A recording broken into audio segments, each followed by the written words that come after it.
Hello, and welcome to the Emerge Leadership Connection, where we connect you with the ideas and concepts to unlock legendary leadership so you can emerge and become who you are meant to be. I'm your host, Cody Dakota, and on this fantastic Friday, I will be your leadership coach, teacher, and mentor. On today's episode, we will talk about Albert Einstein's thoughts on perception, uniqueness, thought, and positivity. If this is your first time listening to the Emerge Leadership Connection, stop immediately and go back to episode 0. If you want to get the full benefits that this podcast has to offer and emerge into who you were meant to be at a faster pace, then you'll want to go back to that episode to understand the theory behind how each episode is designed to help you improve. Before we start the episode, I'd like to thank our supporters who allow us to continue to bring value to you, while also allowing us to support amazing causes that will impact our future generations. If you would like to find out more about the causes we support, as well as how to become a member of our family and help us reach more people in order to impact our future, please go to www.emergeleadership.club, where you can check out all of our episodes, including many supporter-only episodes, as well as get access to other exclusive member-only benefits.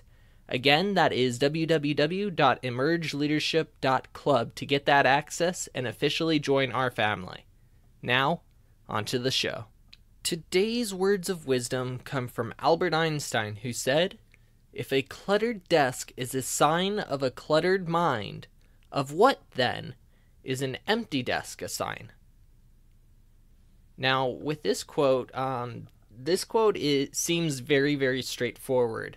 But I think there's actually a lot more packed into this than most people tend to see.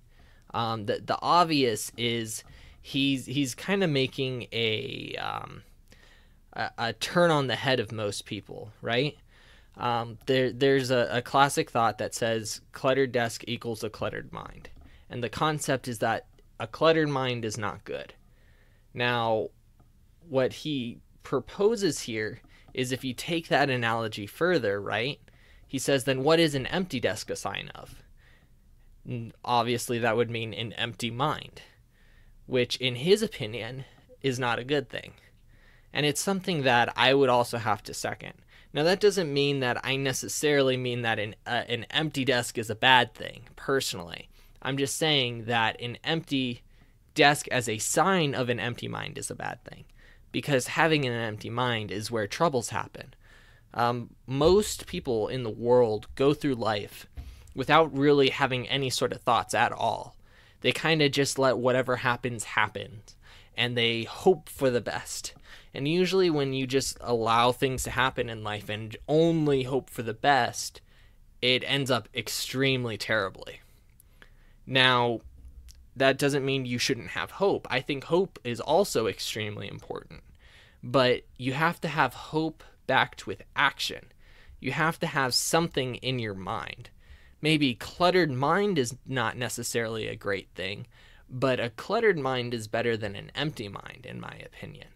And it's better to have ideas and hopes and move forward with those things than not to be moving anywhere at all. Now, another thing that Albert Einstein is talking about here is perception, right? So some people think that having a messy desk is a really bad thing. But to him, that wasn't necessarily a bad thing. That was actually a positive thing for him. It's what worked for him. Now, we all have different perceptions in life. Some people think that having an empty desk helps them focus better. Some people feel that having a cluttered desk helps them focus better. I'm personally in the latter. I think that when I have a bunch of things around me, I actually have a better sense of where everything is. And then when it's all completely straightened out, I'm really lost and I don't know where to start with anything. Now, that doesn't mean it's a perfect system, and I can admit that. But that is my personal perception. And we all have our own perceptions. How something looks to one person isn't the same as how it looks to the other person. And so often we try and force our own perception onto another person. And that usually works out really, really bad for us. One of the things that I've been reading about a lot lately is in a book called Verbal Judo.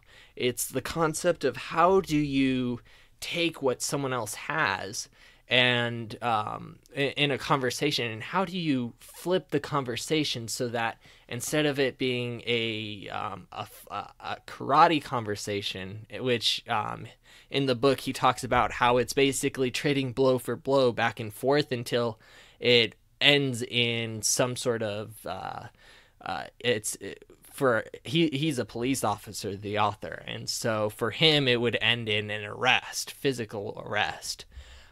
In the business world, it might lead to some sort of write-up or the conversation, as many of us know it as. Now, his whole thought is, if you don't look at things from your perspective, but you try and understand their perspective first, you're going to be able to get through the conversation better. And there's a very similar train of thought in the 7 Habits of Highly Effective People. It's seek first to understand and then be understood, which actually wasn't originally talked about in that book. It's where most people in the self-development world recognize it from, but it was actually from a poem about Saint Francis of Assisi, which is personally one of my favorite religious figures in history, for various reasons. But one of the things with it is seek first to understand and then be understood. When you understand someone else's perception, that allows you to connect with them a lot better.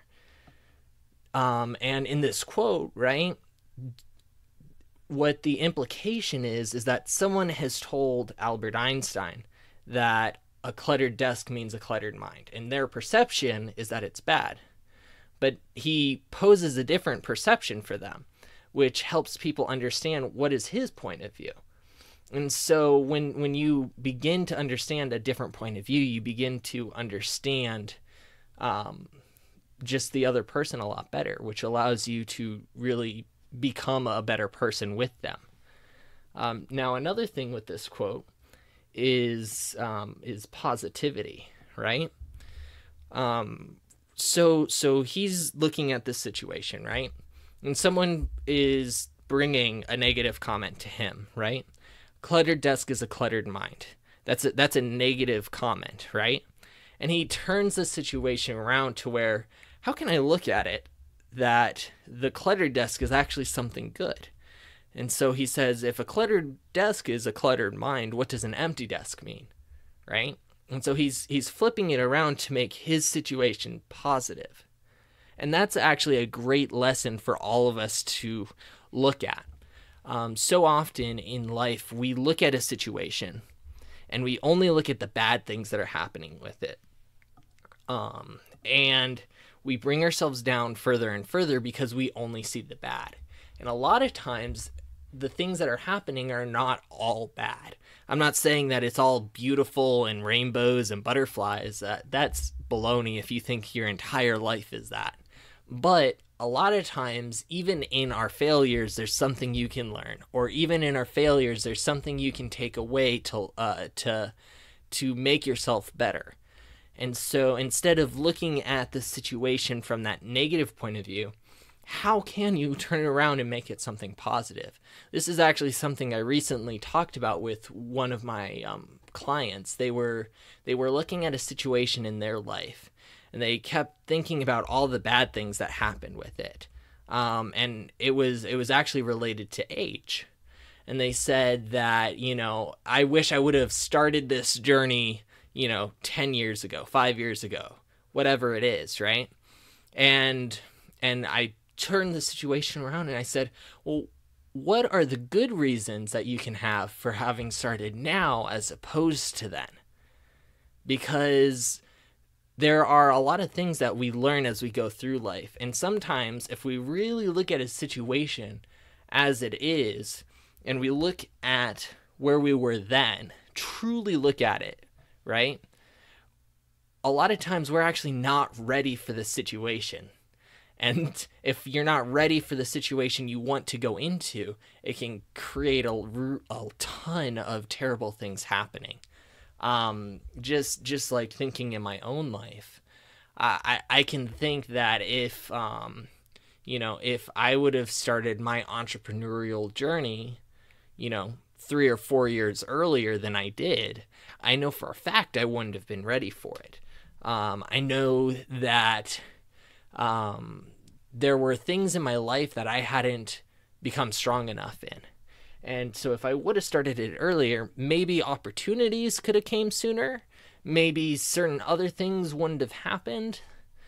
But I don't think it was a bad thing that it started when it did. Because I'm in the boat that when we're ready for things to happen, that's when they begin to happen. And if things aren't happening in your life right now, my gander would be that perhaps you're not ready for it to happen. And then the question becomes, what do you need in order to be ready for it? So this is going to lead us into our coaching questions for the day. Where in your life do you have a cluttered mind? Is that a bad thing? What perceptions do you currently have in the world? Are they a positive perception or are they a negative perception? If they're a negative perception, how can you flip it into a positive perception? What is unique about you that other people don't necessarily always understand?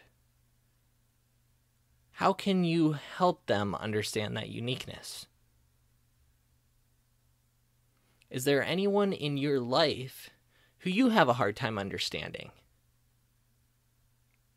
Do you have a hard time understanding because you're trying to come at it from their perception or your perception? How can you come at it from their perception? Where in your life do you want something to happen that hasn't yet happened? Is it because you're not ready for it to happen yet? What do you need in order to become ready for it? And how can you begin to obtain that thing that you need?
Welcome back, and congratulations, you are one step closer to becoming who you are meant to be. I'm excited to hear about the fantastic takeaways you got from this episode. I'd love to hear from you, so go over to www.emergeleadership.club right now and click on the tab to see how to contact us, as well as see our other amazing services. While you're there, if you would like to emerge into who you are meant to be even faster, then you'll want to officially join our family by clicking on the Become a Patron button, where you can gain access to exclusive member-only content that is absolutely amazing, including access to supporter-only podcasts, Q&A sessions directly with me, and the ability to get shout-outs on future episodes, all while also helping to support some amazing causes which are actively working toward improving the future for generations to come. Just to make sure you got it, to join our family and get access to this exclusive member-only content and help some amazing causes at the same time, go over to www.emergeleadership.club and click on the Become a Patron button right now. I'm your host, Cody Dakota, and I'm honored to have spent this time with you today. My final message for you today, and listen closely. It's time. Wake up your potential. Let go of your fears and anxieties, and let's discover what is possible. Emerge and become who you were meant to be.